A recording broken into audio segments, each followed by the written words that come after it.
Hi everybody, in this video I would like to talk about controls in Visual Studio, how do we work with them, how do we manage them, and in the context of a migrated application.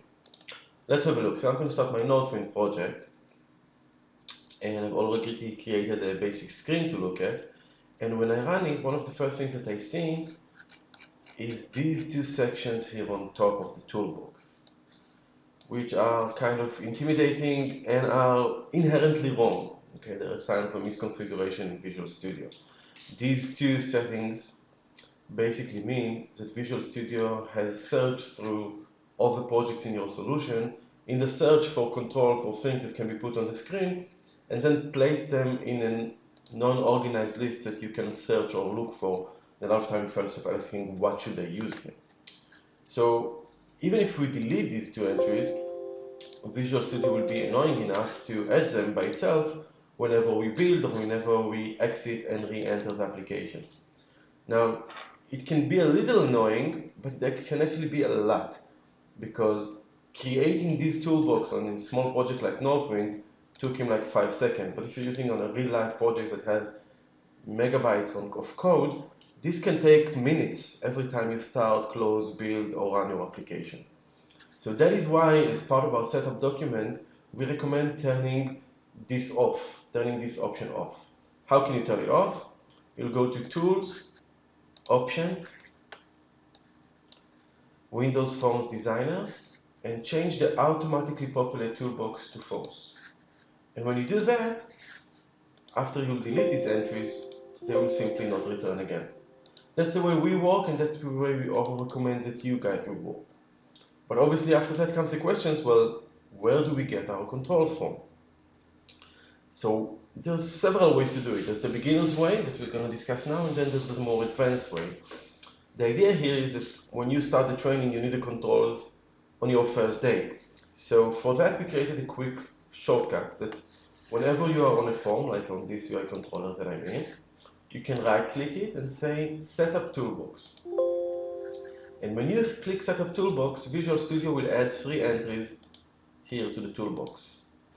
One for controls that are relevant to the UI, which are based in Northwind theme controls. One for controls that are relevant for text printing, and one for controls that are relevant to general printing. So now you can start developing. You can go ahead and grab a control here, place it on the screen, and play with it. Okay?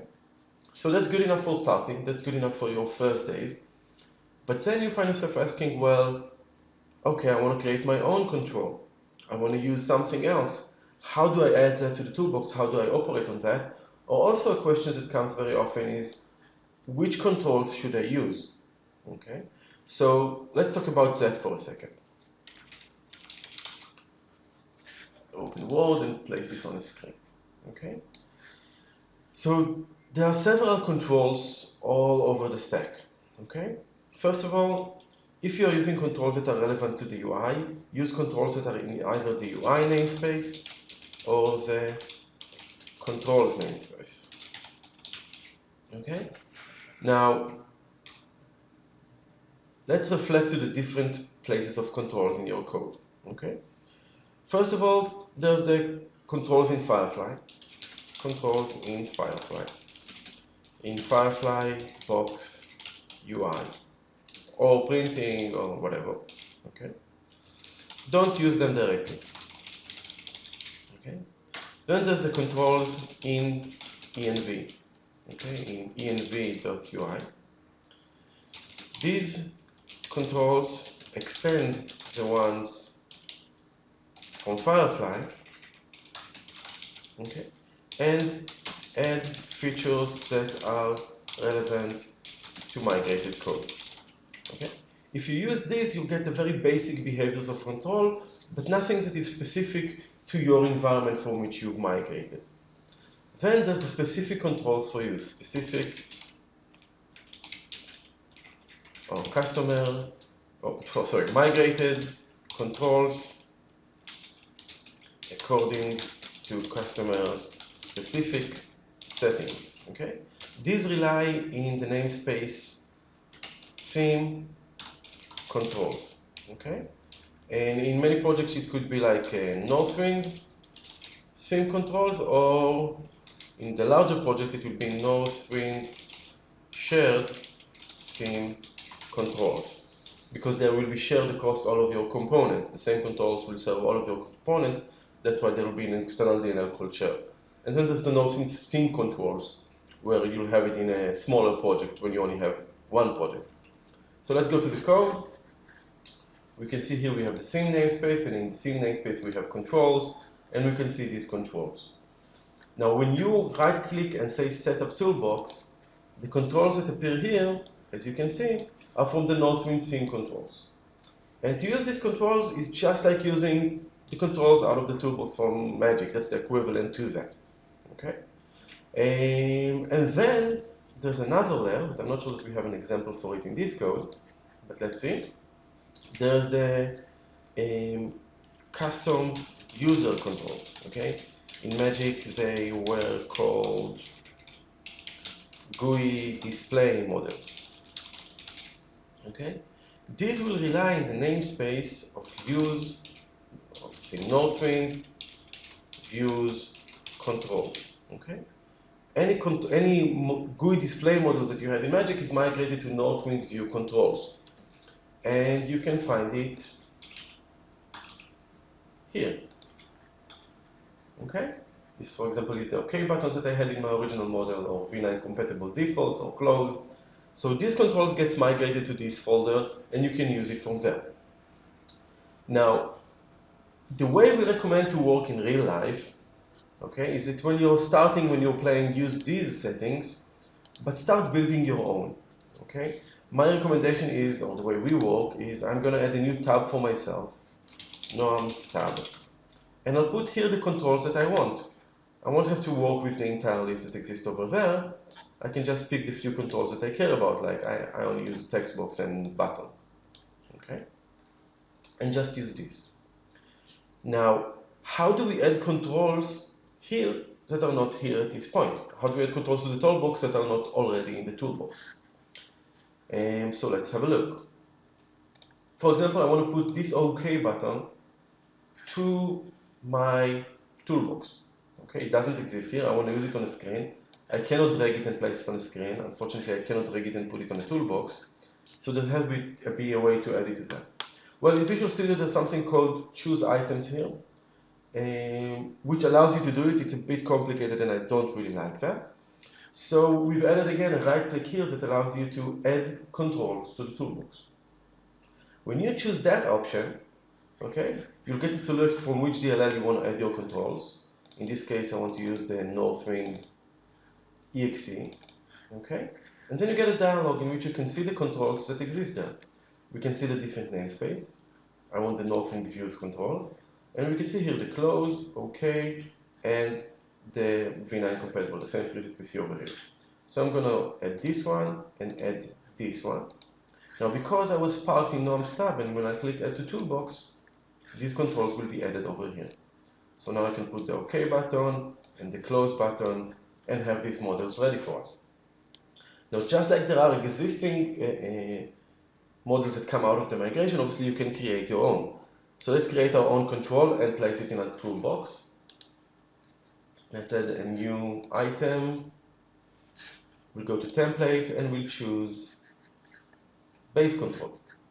Okay, let's call it just base control 1. We're going to trust our templates. And here we are with base control 1. We can edit the properties of this control. We can see that by default it's a text box. I can go ahead and change it to be a label. And then I can go back to the designer, change its properties over here, like saying for color, use this blue. Let's find something a bit more dramatic. Okay. And save and build. And to use that in my UI controller, again, I'll say here right click, add controls to toolbox, Northwind. I'll scroll down to my views controls, take my base control, and now I have it and I can use it. Great. So this is the way you use the toolbox in migrated code. This is the way you also create your own controls in migrated code, change your defaults and behaviors, and the way you add them to the toolbox. Now, one last thing I would like to regard while we're talking about this is the fonts and color definitions that you had in your original code and what they became to happen in .NET. Let's go and open some screen over here. Go to views, I don't know, customers view. And we can see here the color default help windows that was used somewhere in this application, in this code. Just have a look and quickly find where it's been used. Perfect. So the color for the form, okay, was set to the color that was called color default help window. And this is the way we set that. This is the way we set migrated code colors. Because when you write .NET code, you can just use colors as they are. But when you were writing code in Magic, you had a color string that had both the fore color and a back color. Well, to manage that, we've migrated and created color strings in the code. You can go to Northwind, Theme, Colors, and you'll see all the different color schemes that existed in your code. For example, default help window, the one we used over there, we can see it's defined. Its fore color is text and its back color is button face. Now, to associate that with a control, you'll see it dropped over here, and you'll see it used in the properties of the form of the control that you were looking at. Great, let's go ahead and do that and create a new one, or maybe add ourselves one that we want. Now, this is mainly for backward compatibility. You'll probably not use this a lot, but it's important that you'll understand the underlying principles of it.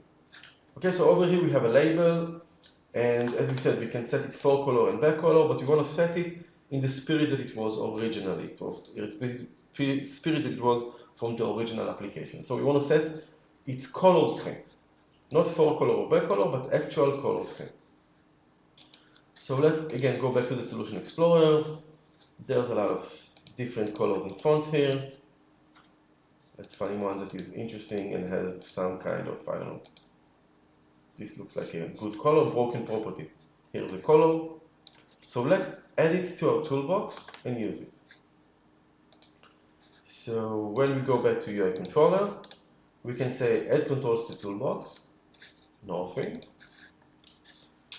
namespace, theme colors, okay? And we have here several ones that are relevant. We only have the controls that are public, that's why we're seeing less here than we had before. We can change it to public if you want to see it.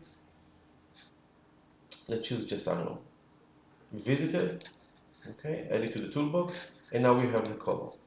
Now we'll drop it on our form and we'll get to see it down here. Okay, that's the colors that are being used in this specific form. And then in the properties, when we'll open the combo box for color scheme, you will see the ones that we've defined at the bottom. And you can see that it affects it immediately. Okay, so to use a color from the migrated color repository, okay, we have to first add it to the toolbox using our add control to toolbox. We drop it on our screen and then we select it for the combo. Now it seems like a lot of work when you're using just one color for one property, but actually when you think about it, in most screens you have 4 or 5 colors that you're using across all of your controls. So having such a closed list that shows you which colors are already existing in the screen and only use them kind of brings order to this chaos. I hope you found this video helpful, and feel free to leave comments, or if you have any questions, let us know.